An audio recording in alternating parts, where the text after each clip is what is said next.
नमस्कार दोस्तों, स्वागत है आपका एवन जी के स्टडीज़ में। आज की वीडियो में हम लेकर आए हैं हिंदी के टॉप 20 क्वेश्चन आंसर जो सभी परीक्षाओं में पूछे जाते हैं।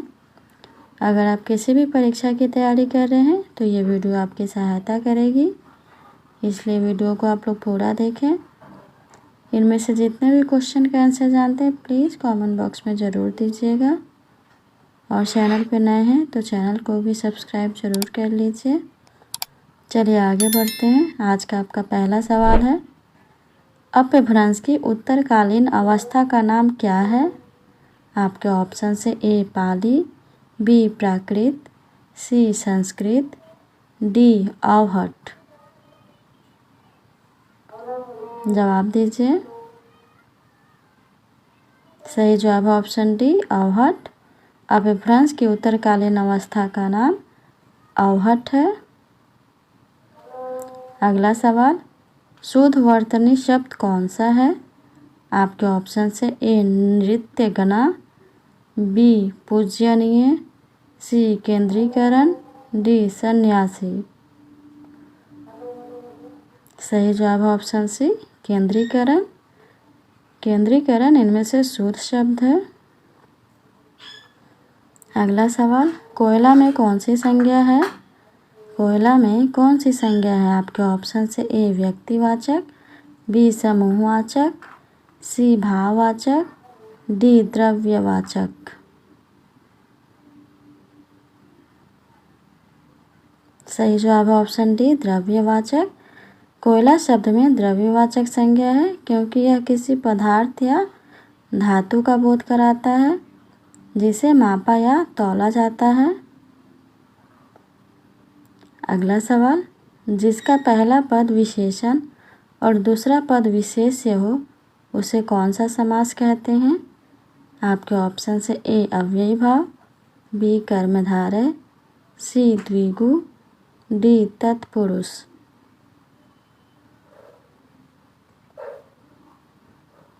सही जवाब ऑप्शन बी कर्मधारय।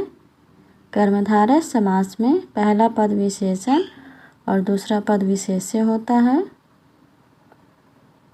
अगला सवाल, कर्णिका गायन कर रही है, इस वाक्य में कौन सा कारक है? आपके ऑप्शन से ए अधिकरण, बी कर्म, सी कर्ता, डी संप्रदान। सही जवाब है ऑप्शन सी कर्ता। कर्णिका गायन कर रही है, इस वाक्य में कर्ता कारक है क्योंकि कर्ता कारक वह होता है जो किसी कार्य को करने वाला होता है, और यहाँ कर्णिका गायन करने का कार्य कर रही है। अगला सवाल, राह खर्च में कौन सा समास है? राह खर्च में कौन सा समास है? आपके ऑप्शन से ए संबंध तत्पुरुष, बी आपादान तत्पुरुष, सी अधिकरण तत्पुरुष, डी संप्रदान तत्पुरुष। सही जवाब ऑप्शन डी संप्रदान तत्पुरुष। राह खर्च में संप्रदान तत्पुरुष समास है, इसमें कारक चिन्ह का लोप हो जाता है। अगला सवाल है, हरितकी का तद्भव शब्द क्या है? आपके ऑप्शन से ए हरा, बी हरर, सी हार, डी हरियाली। जवाब दीजिए। सही जवाब है ऑप्शन बी हरर। हरितकी का तद्भव शब्द हरर या हर्री है। अगला सवाल, एकत्र का विलोम शब्द है। आपके ऑप्शन से ए विस्तीर्ण, बी विकीर्ण, सी अनेकत्र, डी संकीर्ण। बताइए एकत्र का विलोम शब्द क्या है? सही जवाब ऑप्शन बी विकीर्ण। एकत्र का विलोम शब्द विकीर्ण है। अगला सवाल, इंद्रियों से परे के लिए एक शब्द कौन सा है? आपके ऑप्शन से ए इंद्रजीत, बी अतीन्द्रिय, सी ऐन्द्रिक, डी इंद्रदेव। सही जवाब है ऑप्शन बी अतीन्द्रिय। इंद्रियों से परे के लिए एक शब्द अतीन्द्रिय है। अगला सवाल, थपड़ी बजाना मुहावरे का अर्थ क्या है? आपके ऑप्शन से ए खेती का नुकसान, बी उपहास करना, सी अंदाज लेना, डी उपहार देना। बताइए। सही जवाब है ऑप्शन बी उपहास करना। थपड़ी बजाना मुहावरे का अर्थ है उपहास करना। अगला सवाल है, जनार्दन किसका पर्यायवाची शब्द है? आपके ऑप्शन से ए विष्णु, बी कृष्ण, सी राम, डी ब्रह्मा। सही जवाब है ऑप्शन ए विष्णु। जनार्दन विष्णु का पर्यायवाची शब्द है। अगला सवाल, कनक कनकते 100 गुनी मादकता अधिकार में कौन सा अलंकार है? आपके ऑप्शन से ए श्लेष, बी अनुप्रास, सी वक्रोक्ति, डी यमक। सही जवाब है ऑप्शन डी यमक। प्रस्तुत पंक्ति में यमक अलंकार है। यमक अलंकार में शब्दों की पुनरावृत्ति होती है। अगला सवाल, परा उपसर्ग का अर्थ है? आपके ऑप्शन से ए भीतर, बी आसपास, सी चारों तरफ, डी उल्टा पीछे। बताइए परा उपसर्ग का अर्थ क्या है? सही जवाब है ऑप्शन डी उल्टा या पीछे। परा उपसर्ग का अर्थ है उल्टा या पीछे। चलिए आगे बढ़ते हैं। अगला सवाल है, निम्न में से कौन सी बोली पूर्वी हिंदी के अंतर्गत नहीं आती?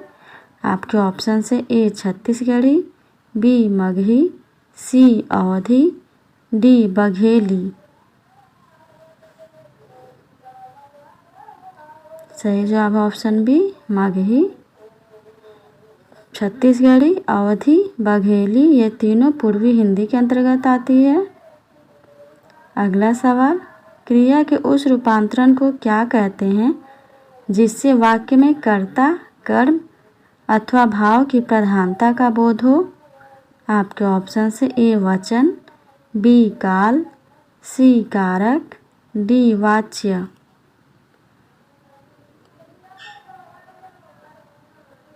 सही जवाब है ऑप्शन डी वाच्य। क्रिया के उस रूपांतरण को वाच्य कहते हैं जिससे वाक्य में कर्ता, कर्म और भाव की प्रधानता का बोध होता है। अगला सवाल है, अर्थानुसार वाक्य के कितने भेद हैं?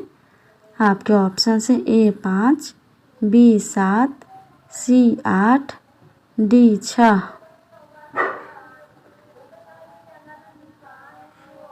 सही जवाब है ऑप्शन सी 8। अर्थ के आधार पर वाक्य के 8 भेद होते हैं। विधानवाचक, निषेधवाचक, आज्ञावाचक, विस्मयवाचक, प्रश्नवाचक, संकेतवाचक, संदेहवाचक और इच्छावाचक वाक्य। अगला सवाल है, निम्नलिखित में से कौन सा अल्प प्राण व्यंजन है? आपके ऑप्शन से ए भ, बी फ, सी ब, डी ठ। जवाब दीजिए। सही जवाब है ऑप्शन सी ब। प्रत्येक वर्ग का पहला, तीसरा और पांचवा वर्ण अल्प प्राण होता है। अगला सवाल, इनमें से कौन सा उपसर्ग उर्दू का नहीं है? आपके ऑप्शन से ए खुश, बी कम, सी उन, डी गैर। जवाब दीजिए। सही जवाब है ऑप्शन सी उन। खुश, कम और गैर ये तीनों उर्दू के उपसर्ग हैं। अगला सवाल है, इनमें से कौन यण संधि का उदाहरण नहीं है? आपके ऑप्शन से ए अत्यल्प, बी स्वच्छ, सी स्वागत, डी महोषध। सही जवाब है ऑप्शन डी महोषध। महोषध यण संधि का उदाहरण नहीं है, बल्कि यह वृद्धि संधि का उदाहरण है। अगला सवाल है, आशु काव्य के रचनाकार कौन है? आपके ऑप्शन से ए सुमित्रा नंदन पंत, बी महादेवी वर्मा, सी जयशंकर प्रसाद, डी मैथिली शरण गुप्त। बताइए आशु काव्य के रचनाकार कौन है? सही जवाब ऑप्शन सी जयशंकर प्रसाद। जयशंकर प्रसाद के काव्य आशु का प्रथम प्रकाशन वर्ष 1925 ईस्वी को हुआ था। यह रचना साहित्य सदन चिरगांव झांसी से प्रकाशित हुई थी। आज के लिए इतना ही। अगर वीडियो अच्छा लगा हो तो वीडियो को लाइक और शेयर ज़रूर कर दीजिए, और चैनल पे नए हैं तो चैनल को भी सब्सक्राइब ज़रूर कर लीजिए। धन्यवाद।